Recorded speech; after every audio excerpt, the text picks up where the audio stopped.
आरव जो कि मेरे मामा का लड़का है, मैं उसकी शादी में नहीं जा पाया था, इसलिए रिसेप्शन पार्टी में गया। उधर सब लोग स्टेज पर आ जा रहे थे। मैं भी स्टेज पर शादी की बधाई देने जाने लगा। मैं जैसे ही स्टेज पर पहुंचा तो मुझे शौक लगा। मैंने देखा कि दुल्हन बनी लड़की 23-24 साल की है और बेहद खूबसूरत भी। उसका रंग दूध सा गोरा, मानो संगमरमर हो, आंखें हिरनी जैसी, लंबे बाल कमर तक, होठों पर गुलाबी लिपस्टिक, पतली कमर, उस पर लाल लहंगा चुनरी, ब्लाउज डीप कट वाला, उस पर सर से पांव तक गहनों से लदी। मेरे सामने मानो एक अप्सरा खड़ी थी। उसका नाम मोनिका था। जैसा उसका नाम वैसी ही उसकी सूरत थी। मुझे तो यही लगा कि मानो कोई अप्सरा जैसी मेरे सामने खड़ी हो। इतने में मुझे छोटे भाई आरव ने आवाज़ लगाई और मैं उन दोनों से मिलकर उन्हें शादी की बधाई दी। तब मोनिका ने पहली बार नमस्ते कहते हुए मुझसे बात की।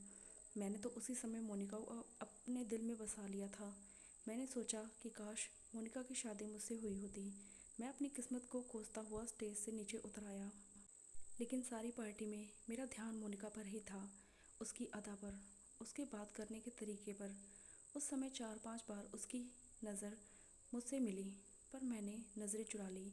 मुझे ऐसा भी लगा कि मोनिका ने मुझे उसे देखते हुए देख लिया है। खैर, पार्टी ख़त्म हुई तो मोनिका स्टेज से नीचे उतरी। मैं भी उनके पीछे चल रहा था और उसको चलते हुए देखकर जैसे आहें भर रहा था। मैं उसकी सुंदरता के बारे में सोच रहा था, लेकिन क्या फ़ायदा, आखिर मोनिका की शादी मामा के लड़के आरव से हुई थी। उस रात घर जाकर मैं ठीक से सो भी नहीं पाया। सारी रात उसी के बारे में सोचता रहा। खैर, धीरे धीरे समय बीतता गया। मोनिका का जेठ होने के कारण उससे कभी डायरेक्ट बात तो नहीं होती थी, पर कभी फ़ोन उठा लेती तो नमस्ते भाई साहब, देती हूँ इनको फ़ोन, यही आवाज़ सुनने को मिल जाती। मुझे उसकी आवाज़ सुनकर काफ़ी अच्छा लगता था। वो कभी मेरे सामने भी आती तो घूंघट में होती, जिसके कारण मेरा आकर्षण उसके प्रति बढ़ता जा रहा था। बस लगता कि घूंघट में कोई चांद है। हमेशा साड़ी में रहने वाली मोनिका की कमर देखकर मेरे दिल को मानो सुकून मिल जाता था। जब वो बार बार सामने से आती जाती तो उसकी पायल की आवाज़ मेरा ध्यान खींच लेती थी। ऐसे ही समय बीतता गया। उनकी शादी को 6 महीने हो गए। तभी गांव में किसी रिश्तेदार की शादी में सभी को भोपाल से 15 दिनों के लिए जाना पड़ा। इधर सिर्फ मैं अपने घर में और उधर आरव मोनिका उनके घर में रह गए। हम बस 3 लोगों को छोड़कर सभी लोग चले गए। उसके 4 दिन बाद आरव को भी बिजनेस के काम के लिए अचानक 5 दिनों के लिए दिल्ली जाना पड़ा। आरव ने मुझे फ़ोन किया और पूरी बात बता दी। उसने बताया कि 5 दिनों तक सुबह शाम घर पर एक चक्कर लगा लिया कीजिएगा। ये सुनकर मेरे मन में खुशी का ठिकाना नहीं रहा, लेकिन फिर भी मैंने ये बोलते हुए मना कर दिया कि मोनिका मेरी बहू है और मैं कैसे आकर बात करूँगा। लेकिन उसके बार बार बोलने पर मैं मान गया और उसे चिंता मुक्त होकर जाने को कहा। शाम को 5:30 बजे कार लेकर आरव को ट्रेन पर छोड़ने भी गया। लेकिन ये क्या, मोनिका भी तैयार थी स्टेशन जाने के लिए। मुझे लगा कि दोनों दिल्ली जा रहे हैं, लेकिन रास्ते में आरव ने बताया कि उसे स्टेशन छोड़कर मोनिका को मार्केट जाना है, उसे वहाँ थोड़ा काम है। मुझे राहत मिली। हम स्टेशन गए। अभी ट्रेन आने को 20 मिनट बाकी थे तो आरव और मोनिका को अकेले बातचीत करने को छोड़ दिया और उनसे दूर खड़ा हो गया। मोनिका को देखते हुए मैं दूर से ही सुख लेने लगा। उस वक्त मैंने उसको ध्यान से देखा। वो परी लग रही थी। मोनिका ने उस दिन हरे रंग की साड़ी पहनी हुई थी और साथ ही बैकलेस ब्लाउज, जो कि उसकी सुंदरता पर 4 चांद लगा रहा था। मैंने उसे इस रूप में पहले कभी नहीं देखा था। उसके बाल खुले हुए थे जो उसके चेहरे पर बार बार आ रहे थे। उसके होठों की लाली और आंखों की काजल मुझे मंत्रमुग्ध कर रहा था। शादी से लेकर अब तक उसमें काफ़ी बदलाव आ गया था। मैं ये सब सोच रहा था कि ट्रेन आने की घोषणा हो गई। ट्रेन आते ही आरव उस पर चढ़ गया और कुछ समय बाद ट्रेन निकल गई। इसके बाद मैं और मोनिका कार की ओर आए। इस तरह उस समय हम दोनों में किसी प्रकार की कोई भी बातचीत नहीं हुई। मोनिका ने अभी अपना चेहरा ढक रखा था। मैं मोनिका को लेकर कार के पास पहुंच गया। मैंने पीछे का दरवाज़ा खोला, लेकिन वो आगे का दरवाज़ा खोलकर बैठ गई। मैं भी गाड़ी खोलकर बैठ गया। तभी उसने एसी चालू करने के लिए कहा। उसने कहा, मैं क्या आगे नहीं बैठ सकती? मैंने कहा, क्यों, आगे ही बैठी हो? उसने कहा, नहीं, आपने पीछे का दरवाज़ा खोला था ना, इसलिए पूछा। ये सुनकर मुझे काफ़ी अच्छा लगा। मैंने भी मोनिका से फ्री होकर बैठने को कहा और घूंघट ना लेने के लिए कहा। मैं इस प्रथा का विरोध करता हूँ। मैंने उससे इस बात की भी चर्चा की। इस पर उसने अपना घूंघट उठाते हुए मुझे धन्यवाद कहा। घूंघट हटते ही चांद मेरी आंखों के सामने था और मैं एकटक उसके चांद से चेहरे को देखता रह गया। इस पर कुछ पल बाद मोनिका ने मेरा ध्यान हटाया और कहा, चलेंगे नहीं? आप कहाँ खो गए? मैंने कहा, बस तुम्हें देख रहा था। ये सुनकर वो शर्मा गई। मैंने कहा, कहाँ चलना है? मोनिका ने कहा, लेडीज़ वियर की दुकान पर जाना है। ये मौका सही है। ये सोचकर मैंने अपने दोस्त की दुकान की ओर गाड़ी मोड़ ली। हम लोग जैसे ही दुकान के पास पहुँचे तो मैंने उससे कहा, लो, आपके मतलब की दुकान आ गई। इस बीच मोनिका और मैं थोड़ा बहुत बात भी कर रहे थे। हम दुकान में जैसे ही गए, मेरा दोस्त मुझे देखकर मेरे पास आया। उसने कहा, बहुत सालों बाद मिले हो, वो भी भाभी के साथ। शादी कब कर ली? बुलाया भी नहीं। इस पर मैं कुछ बोलता तब तक मोनिका ने ही बोल दिया, नहीं भाई साहब, शादी गांव में हुई थी। मुझे उसकी बात सुनकर शौक सा लगा और सोचने लगा कि काश ये सच होता। ऐसे ही बात करते करते हम दुकान में बैठ गए। दोस्त ने मोनिका से पूछा, क्या दिखाऊं भाभी? इस पर उसने जवाब दिया, इनर गारमेंट। दोस्त ने सेट लाते हुए मोनिका को दिखाना चालू किया। उसने 2 सेट पसंद किए और मुझसे पूछा, अच्छे हैं ना? मैंने भी हंसकर जवाब दिया, आप पर सब अच्छे लगते हैं। सामान लेकर हम दोनों दुकान से निकल आए और कार में आकर बैठ गए। कार में बैठते ही मोनिका ने कहा कि आप अकेले में मुझे मेरे नाम से ही बुलाइएगा। मैंने कहा, आपको बुरा तो नहीं लगा? मोनिका ने पूछा, किस बात का? इस पर मैंने भी मौका देखते हुए कहा कि मेरे दोस्त ने आपको मेरी पत्नी समझकर बात की, इससे आपको बुरा तो नहीं लगा? इस पर मोनिका की एक कातिलाना मुस्कान ने मुझे हरी झंडी दे दी। कुछ ही समय में मैं और मोनिका काफ़ी खुल गए थे। अब मैंने पूछा, और कहाँ चलना है? इस पर उसने कहा, किसी पार्क में चलते हैं। हम दोनों एक पार्क की तरफ चल पड़े। जैसे ही हम लोग पार्क में पहुँचे, वहाँ एक और दोस्त मिल गया। वो भी अपनी पत्नी के साथ था। दोस्त के साथ काफ़ी समय घूमने के बाद वो जिद करने लगा कि आज रात का खाना हम दोनों उनके साथ चलकर उनके घर खाएं। मेरे काफ़ी मना करने के बाद भी वे लोग नहीं माने। आखिर हमें उनकी ज़िद के आगे झुकना पड़ा। फिर हम दोस्त के घर की ओर निकल पड़े। उनके साथ घर जाकर काफ़ी देर तक उनके साथ समय बिताया। फिर हमने साथ खाना खाया। खाना खाने के दौरान दोस्त ने मुझसे शादी के बारे में पूछा। इस पर मोनिका ने फर्जी शादी को लेकर काफ़ी मस्त किस्से सुनाए। मुझे सुन सुनकर हंसी आ रही थी, अच्छा भी लग रहा था। मैं सोच रहा था कि काश ये सब सच होता। खाना खाने के बाद मैं और मोनिका वहाँ से रवाना हो गए।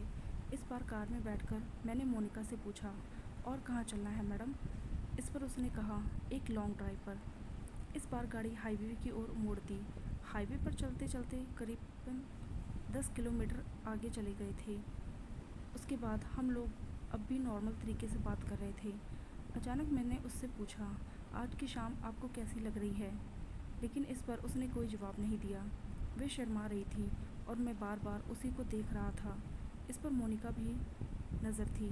बात करते करते मैंने मोनिका के हाथों पर हाथ रख दिया। इस पर वो एकदम शांत हो गई। मैंने भी कार रोड के किनारे लगाकर खड़ी कर दी। कार रुकते ही मोनिका कार से निकलकर बाहर खड़ी हो गई। मैं भी 5 मिनट रुककर सोचता रहा कि गलती कर दी। मैं अपने आप को कोसने लगा। कुछ समय बाद मैं कार से उतरा और उसके पास आकर उससे सॉरी बोलने की सोचने लगा। लेकिन मैं मोनिका के पास जैसे ही पहुंचा, उसने मुझे पकड़कर किस करना शुरू कर दिया। मैं भी सब कुछ भूलकर हाईवे पर ही उसकी किस का जवाब देने लगा। मैं सब भूल चुका था। किस करते करते मैंने उसे काट भी लिया। मोनिका को दर्द भी हो रहा था पर मज़ा भी आ रहा था। शायद इसीलिए वो मेरा साथ दे रही थी। करीब 10 मिनट बाद उसने मुझे धक्का देकर दूर किया और कार का दरवाज़ा खोलकर बैठ गई। मैं भी कुछ समय बाहर रहकर कार में आया। कार चालू करके सीधा मोनिका को घर छोड़ने निकल पड़ा। रास्ते पर हमने कोई बात नहीं की। फिर मोनिका के घर पर कार रुकी। वो उतरकर चले गई। मैंने भी कार मोड़ दी और अपने घर पर चल दिया। मैंने टाइम देखा तो 11 बज चुके थे। मैं रात 11:20 पर घर पहुंचा। फ्रेश होकर बेड पर लेटकर मोनिका के साथ बिताए हुए समय के बारे में सोच रहा था, स्पेशली किस के बारे में, जिसमें हम दोनों एक दूसरे में समा गए थे। किस के दौरान मेरा हाथ सिर्फ उसके चेहरे को पकड़े हुए था और मैंने उसे कहीं नहीं छुआ था, लेकिन उस किस ने मुझे अंदर तक से हिला दिया। ऐसे सोचते सोचते करते टाइम कब बीत गया पता ही नहीं चला, और ये सोचकर कि अब मोनिका मुझसे कभी बात भी नहीं करेगी, यही सोचते सोचते कब आंख लग गई पता ही नहीं चला और मैं गहरी नींद में सो गया। अगली सुबह 7 बजे मेरे फ़ोन की घंटी बजी। मैंने भी अचानक जागते हुए बिना फ़ोन देखे उठा लिया। उधर से आवाज़ आई, गुड मॉर्निंग। ये मोनिका की आवाज़ थी। सुनकर मैं कुछ बोल ही नहीं पाया। इस पर उसने फिर से विश किया, गुड मॉर्निंग। इस पर मैंने भी रिप्लाई में गुड मॉर्निंग कहा। मोनिका ने कहा, आपकी चाय तैयार है, अगर सोकर उठ गए हो जनाब तो आ जाएं। उसकी इस तरह की बोली पर मैं भी खुश हो गया और मैंने जल्दी ही आने को बोला। ओके, अभी आता हूँ। मैं जल्दी से फ्रेश होकर तैयार हुआ और मंजिल की ओर निकल पड़ा। रास्ते में मैंने फूलों का गुलदस्ता ले लिया और सोचा कि आज दिन सही है। आज मोनिका से कह दूँगा कि वो मुझे पहली नज़र में ही पसंद आ गई थी। ये सोचते हुए मैं उसके घर आ पहुँचा। मेरे डोरबेल बजाने पर मोनिका ने दरवाज़ा खोला। मैंने देखा तो वो अलग सी नज़र आ रही थी। उसने ब्लू कलर का 2 पीस गाउन पहना हुआ था और अपना सर भी नहीं ढका था। उसके बाल भी खुले थे जो कि उसकी कमर तक आ रहे थे। वो सामने खड़ी मुस्कुरा रही थी और बोली, अब देखते ही रहोगे या अंदर भी आएंगे। मैं अंदर आ गया और सोफे पर बैठ गया। मोनिका भी किचन की ओर जाने लगी। मैं बस उसकी नागिन सी चाल को देख रहा था। कुछ देर बाद वो चाय के 2 कप ट्रे में लेकर आई। मैं और वो दोनों सोफे पर आमने सामने बैठे थे। हमने चाय पीते पीते बात करना शुरू कर दिया। मैंने कहा, इतनी सुबह जल्दी चाय के लिए बुला लिया। इस पर मोनिका बोली, क्यों, हमारा इतना भी हक नहीं कि हम आपको बुला सकें। वो अंगड़ाई लेते हुए मुझसे बात कर रही थी। मैंने सोचा कि समय सही है, अपनी बात कह देता हूँ। मैंने फूलों का गुलदस्ता निकाला जो मैं एक बैग में रख कर लाया था। मैंने उसे मोनिका को देते हुए कहा, मैं नहीं जानता कि तुम क्या सोचोगी और क्या कहोगी, लेकिन दिल से कहता हूँ, आई लाइक यू मोनिका। उसने हंसते हुए फूलों के गुलदस्ते को लिया और कहा, मी टू। मगर सब झूठ। अगर इतना ही लाइक करते तो आज तक कहा क्यों नहीं। मैं कुछ नहीं बोला। वो बोली, मुझे आरव ज़्यादा पसंद नहीं थे, पर माँ बाप की मर्ज़ी के आगे झुकना पड़ा और उनसे शादी करनी पड़ी। पर मेरे बुद्धू बालम, ये बात बोलने में तुमने पूरे 6 महीने लगा दिए। मैंने तो शादी की पार्टी के दिन से ही तुम्हारी नज़र को पढ़ लिया था, जब तुम बार बार मेरे आगे पीछे घूम रहे थे। इसलिए तो मैं भी बार बार तुम्ही को देख रही थी। बाद में जब भी तुम आते तो तुम्हारे सामने से जानबूझकर बार बार आती जाती। और हाँ, तुम्हारा फ़ोन भी मैं ही पिक करती। मैं सोचती कि तुम कभी तो इशारा समझोगे, पर तुम बुद्धू बालम मेरी नज़र को कभी नहीं समझे। ये सुनकर मेरा तो खुशी का ठिकाना नहीं रहा। मैं उठकर मोनिका की तरफ बढ़ा तो मोनिका भी उठकर सोफे की आड़ लेकर भागी। वो बोली, ना ना, अभी नहीं। मैं रुक गया और अपनी जगह पर बैठ गया। वो भी अपनी जगह पर बैठ गई। वो मुझसे बोली, अपनी दुल्हन से सुहागरात की सेज पर ही मिलना, दुल्हन की मुंह दिखाई भी लूँगी। मैं बोला, ज़रूर, पर कैसे। मोनिका बोली, भोपाल से बाहर कहीं रिसॉर्ट में 3 दिनों के लिए एक रूम बुक कर लो। मैं, ठीक है, लेकिन मेरी भी एक शर्त है, मुझे तुम वैसे ही दुल्हन के जोड़े में सजी हुई चाहिए जब मैंने पहली बार तुम्हें देखा था स्टेज पर सजी सवरी लहंगा चुनरी में। वो बोली, ठीक है, मैं वैसे ही मिलूँगी। मैं बोला, लेकिन तुम आओगी कैसे, वो भी 3 दिनों के लिए। वो बोली, तुम बस देखते जाओ। मोनिका ने आरव को फ़ोन लगाया और स्पीकर ऑन किया। आरव, हाँ जान, बोलो। मोनिका, हेलो। वो मेरी सहेली टीना के भाई की सगाई पक्की हो गई है और वो मुझे भी उसके साथ 3 दिन के लिए इंदौर के पास चलने को बोल रही है। आप भी यहाँ नहीं हो तो मैं सोच रही थी कि चली जाती, साथ में घूमना भी हो जाता। आरव, ठीक है, मैं सौरभ को बोल देता हूँ कि तुम जा रही हो। Monika, okay, thank you and love you. Aarav, कब निकलना है। मोनिका, आज दोपहर 4 बजे। Aarav, okay bye. मैं थोड़ा बिजी रहूँगा तो फ़ोन नहीं कर पाऊँगा। मोनिका, ओके ठीक है, कोई बात नहीं, मैं भी पार्टी में थोड़ा बिजी रहूँगी तो फ़ोन नहीं हो पाएगा, बाय। मोनिका ने मुझे आंख मारते हुए फ़ोन काट दिया। फिर मोनिका ने अपनी सहेली टीना को फ़ोन लगाकर उससे भी बात कर ली। मोनिका मुझे एक बड़ी ही बिंदास लड़की लगी। उसकी हिम्मत देखकर तो मैं दंग रह गया। अब वो मुझसे बोली, मेरी प्लानिंग तो बन गई, अब आप रिसॉर्ट में रूम बुक करो, और हाँ, मुझे जाने से पहले थोड़ा शॉपिंग भी करना है। मैंने हाँ कर दी। मैंने नेट से भोपाल के बाहर ग्रीन व्यू रिसॉर्ट में 3 दिनों के लिए एक स्वीट बुक कर दिया। फिर मोनिका से पूछा, शॉपिंग पर कब चलना है। मोनिका बोली, 3 बजे निकलते हैं, रास्ते में मॉल में शॉपिंग कर लेंगे। मैंने ओके किया। अब मोनिका बोली, तो अब आप जाएं और पैकिंग वगैरह करिए। मैं आंख मारते हुए उठा और मोनिका को फिर एक बार पकड़ने की कोशिश की, लेकिन इस बार भी मोनिका ने मुझे चकमा दे दिया और बोली, ज़रूर मिलेंगे, चिंता मत करो मेरे सौरभ, लेकिन सुहागरात की सेज पर ही। फिर मैं निकल गया। बीच में आरव का फ़ोन भी आया कि मोनिका सहेली के यहाँ कहीं जा रही है। मैंने भी कहा, ठीक है, कार से घर जाकर 2 बजे तक पैकिंग के काम निपटाए, फिर तैयार होकर मोनिका का घर के लिए निकल गया। वहाँ पहुँचा तो मोनिका के साथ एक और लड़की बैठी थी। उसने मेरा परिचय कराया। उस लड़की का नाम टीना था। वो बोली, इससे मिलिए, ये मेरी पक्की सहेली टीना है, आप इनसे बात कीजिएगा, तब तक मैं आती हूँ। ये बोलकर मोनिका तैयार होने चली गई। अब टीना मुझसे बोली, क्या कहूँ आपको, सौरभ जी या फिर जीजा जी? पर मैं आपको जीजा जी ही कहूँगी। तो क्यों जीजा जी, आप तो बड़े छुपे रुस्तम निकले, आखिर मोनिका को प्रपोज करके पटा ही लिया। बड़ी हसीन मुलाकात हुई आप दोनों की। मैं अनजान सा बनने की कोशिश करने लगा। टीना बोली, हम दोनों सहेलियां आपस में सारी बातें शेयर करती हैं, आप चिंता मत कीजिएगा, ये राज राज ही रहेगा। इतने में मोनिका तैयार होकर आ गई। उसने काले रंग की साड़ी पहनी हुई थी, उस पर कंधा विहीन ब्लाउज जो कि गहरे गले का और बैकलेस था, पैरों में छन छन करती पायल। एक अलग ही माहौल बन रहा था। टीना बोली, देख लो, प्यार से रखना मेरी सहेली को, बड़ी नाजुक कली है। उसने मोनिका को मेरी तरफ धक्का दे दिया। मैंने भी मोनिका को कंधे से पकड़ा और कहा, आप कहें तो हमेशा के लिए अपनी बनाकर रख लूँ। इस पर दोनों सहेलियां हंस पड़ी। पहली बार मैंने मोनिका को इतना नज़दीक से छुआ था। मेरे शरीर में मानो करंट सा लगा। फिर मैंने मोनिका का बैग पकड़ा और कार में रखकर वापस आ गया। मोनिका दरवाज़ा लॉक कर रही थी। टीना, मैं और मोनिका कार तरफ आए।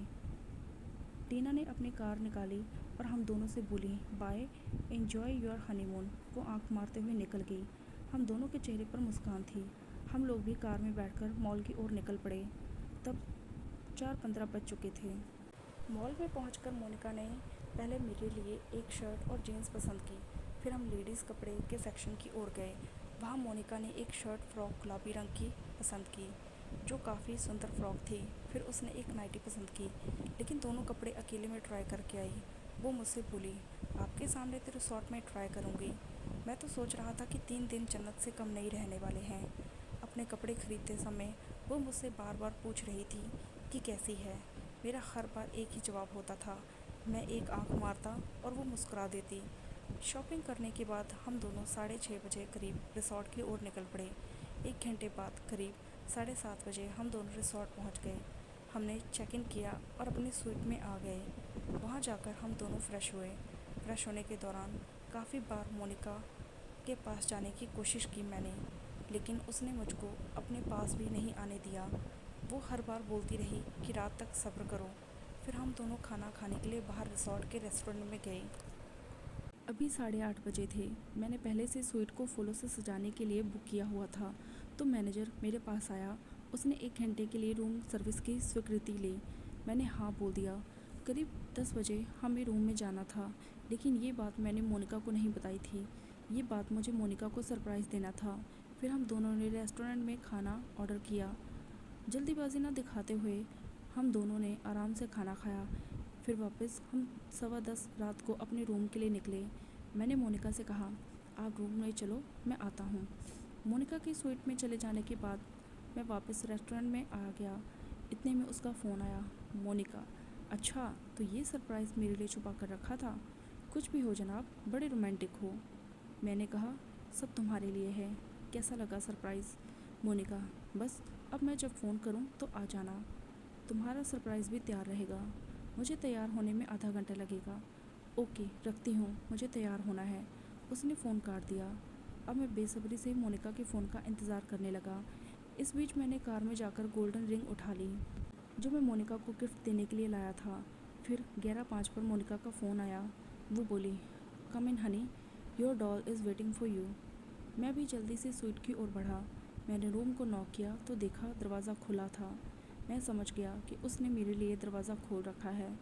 मैंने अंदर जाकर दरवाज़ा अंदर से लॉक किया और पलट कर देखा तो सारा रूम रोशनी से भरा था। बेड के चारों ओर पीले फूल की माला बंधी थी और सफ़ेद चादर जिस पर दिल का आकार बना था। इस दिल की आकृति के एक तरफ सौरभ और दूसरी तरफ मोनिका लिखा था।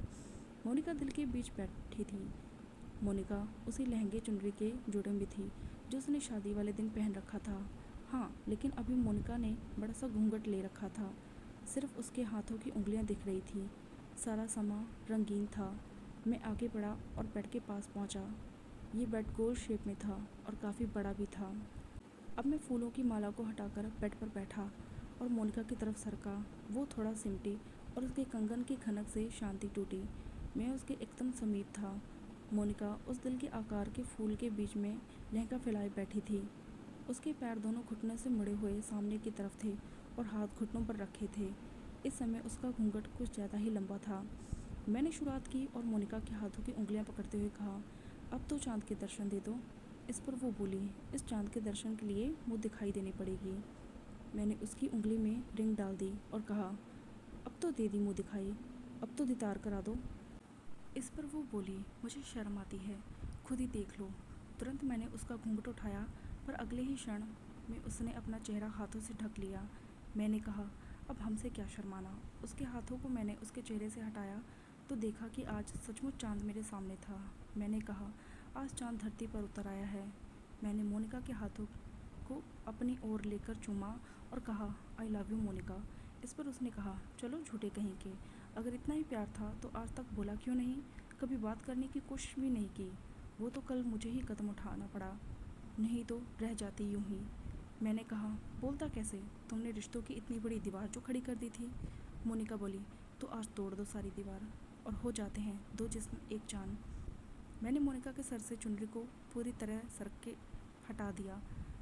उसके बाल खुले हुए थे जो कमर तक आ रहे थे। मोनिका, मैं पिछले 6 महीने में काफ़ी बदलाव आ गया था। उसकी कमर गतराई लग रही थी। गहरे गले का लाल ब्लाउज़ उस पर क़यामत लग रहा था। उस ब्लाउज़ में से लकीर साफ दिख रही थी। वो उस समय गहनों से पूरी तरह सजी थी। अब मैंने उसके गहनों को उतारना शुरू किया। पहले मैंने उसके हाथों के कंगन उतारे और हाथों को चूमा। फिर माथे की बिंदिया उतारी और माथे को चूम लिया। फिर मैंने मोनिका के पीछे से जाकर उसके बालों को एक हाथ से हटाकर उसके गले के हार को खोला। इसके बाद आगे हाथ डालकर हार को अलग किया और पीछे से गर्दन पर होंठ लगा दिए। इस पर मोनिका की आवाज़ निकल पड़ी, सौरभ, क्या कर रहे हो। मैंने उसके गले के नीचे 2 उंगलियां भी चलाई। इस पर वो मेरा हाथ पकड़ते हुए बोली, बड़े नॉटी हो रहे हो। वो मेरे सामने को हुई तो मैंने भी मोनिका के पैरों को पकड़ा और उसके लहंगे को थोड़ा सा उठाकर पायल को निकालने लगा। मैंने उसकी दोनों पायलें निकाल दी। मैं बोला, तो इसी पायल से आप मेरे ध्यान को विचलित करती थी। इस पर वो बोली, वो तो आपके लिए इशारा था, पर आप कभी समझे ही नहीं। ये बोलकर मोनिका उठने को बेड पर खड़ी हुई तो मैंने उसका हाथ पकड़कर अपनी ओर खींच लिया। उसकी कमर के पास छूकर उसकी कमर की चेन उतार दी। फिर उसकी पतली कमर को पकड़कर हाथ घुमाया। मोनिका की हल्के हल्के सी आवाज़ निकल रही थी, सौरभ, नहीं, बस करो। कुछ ही देर में मोनिका के सारे गहने निकल चुके थे। मैंने अब मोनिका को बेड पर बैठा दिया और फूलों को उठाकर उसके चेहरे पर फेंका तो उसने चेहरा घुमा लिया। मैंने एक फूल उठाया और उसके माथे पर छुआते हुए नीचे लाने लगा। उसकी नाक, चेहरा, हाथ, फिर गर्दन और फिर गले के नीचे रखकर गुलाब को फेरा तो उसने अपने आप को और पीछे कर लिया। वो लेट गई। मैं फूल को और नीचे करते हुए उसकी पतली कमर पर फिराने लगा। इस पर मोनिका ने मेरा हाथ पकड़ लिया। मैंने भी गुलाब छोड़कर मोनिका का हाथ पकड़कर एक साइड में कर दिया। उसके होठों के पास अपने होठों को ले जाकर देखा तो उसकी सांसें तेज़ हो चली थी। मैंने भी उसके होठों पर अपने होठ को रख दिया और फिर एक किस किया। मैंने इस बार उसे हिलने का भी मौका नहीं दिया, बस उसे किस करता रहा। वो भी मेरे चेहरे पर हाथ घुमा रही थी। आखिर 10 मिनट बाद हम दोनों अलग हुए। मैंने मोनिका से पूछा, कैसा लगा। उसने कहा, ये किस मेरी लाइफ की सबसे बढ़िया किस थी, मैं इसे हमेशा याद रखूँगी। फिर मैं उसके टमाटर जैसे गालों पर किस करने लगा और उसे पूरे चेहरे पर किस किए। वो बोली, अब बस भी करो। मैं गले के नीचे किस करने लगा। मोनिका के दोनों हाथ मेरे सर को सहला रहे थे। मैं और नीचे होते हुए उसकी पतली कमर पर किस करने लगा। उसके पेट की थिरकन बता रही थी कि उसे भी मज़ा आ रहा है। मैं और नीचे होते हुए अब पैरों पर आ गया और पैरों पर किस किया। मोनिका लेटे हुए ही पलट गई। मैं उसे किस करते हुए ऊपर को जाने लगा और उसकी कमर से होते हुए पीठ तक पहुंचा। उसके बालों को पूरा एक तरफ करके मैंने उसकी पीठ पर किस किया। मोनिका की हंसी निकल पड़ी। मैं मोनिका को आज़ाद करने लगा। इसमें मोनिका ने मेरी मदद की और उसने मुझे भी आज़ाद कर दिया। अब वो मेरे सामने थी। मोनिका और मैं पूरे बिस्तर पर घूमते हुए एक दूसरे में समाने की कोशिश कर रहे थे। वो मेरी आंखों में आंखें डालकर देख रही थी और मुस्कुरा रही थी। वो खुद को दोनों हाथों से छुपाने की कोशिश कर रही थी। अब मोनिका बोली, भगवान के लिए मुझे छोड़ दो, मैं तुम्हारे पैर पड़ती हूँ। मैंने भी कहा, आज तुम्हें कोई भी नहीं बचा सकता मेरे चंगुल से। हम दोनों हंस पड़े। मैं उसे एक पल रुककर निहारने लगा। वो शर्माई जा रही थी। फिर उसने अपने आप को अपनी भुजाओं में ढकते हुए लजाकर कहा, ऐसे क्या देख रहे हो? प्लीज़, मुझे शर्म आ रही है। मैंने उसे फिर एक बार अपनी बाहों में ले लिया। वो कटे हुए पेड़ की तरह मेरी आगोश में समा गई। मैं अपने सर को उसके गले के नीचे लगा दिया। वो भी मेरे सर को अपने हाथों से दबाकर मुझे सुख दे रही थी।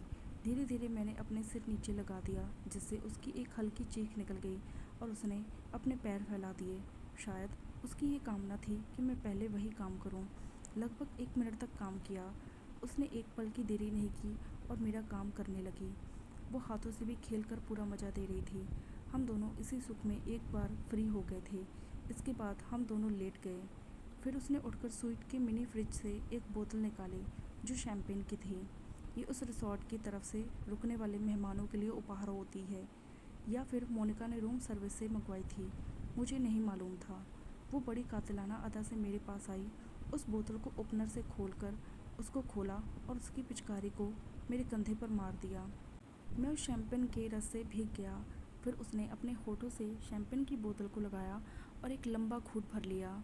वो मेरे करीब आई और उसने अलग तरीके से मुझे शैम्पेन पिलाई। मैंने मुंह खोला और उसने शैम्पेन के घूंट को अपने हलक में उतार लिया। इसके बाद बोतल को एक तरफ रखकर वो मेरे साथ गुत्थम गुत्था हो गई। मैंने भी उसे नीचे गिरा लिया। कुछ पलों की मस्ती के बाद वो मुझे टटोलने लगी। मैंने उसके हाथों में खुद को सौंप दिया। अगले ही पल उसने मुझे इशारा किया। मैंने बिना देर किए एक जानदार झटका मार दिया, जिससे उसकी चीख निकल गई। काम की लीला शुरू हो गई। लगभग 20 मिनट बाद हम दोनों शांत हो गए। अगले 2 दिन तक वो मेरे साथ हर तरह से खुश हुई। हम लोग 3 दिन बाद वहाँ से बाहर निकले। जब तक आरव घर नहीं आ गया, हम दोनों एक दूसरे के बने रहे। आरव के आते ही हमारी बातचीत भी कम हो गई थी। देखते ही देखते मेरे रिश्ता भी एक खूबसूरत लड़की साथ हो गया। लेकिन मोनिका मेरा पहला प्यार थी। मैं उसे भी नहीं भूल सकता था। इसलिए जब भी हम दोनों को मौका मिलता, हम एक दूसरे को खुशी ज़रूर देते।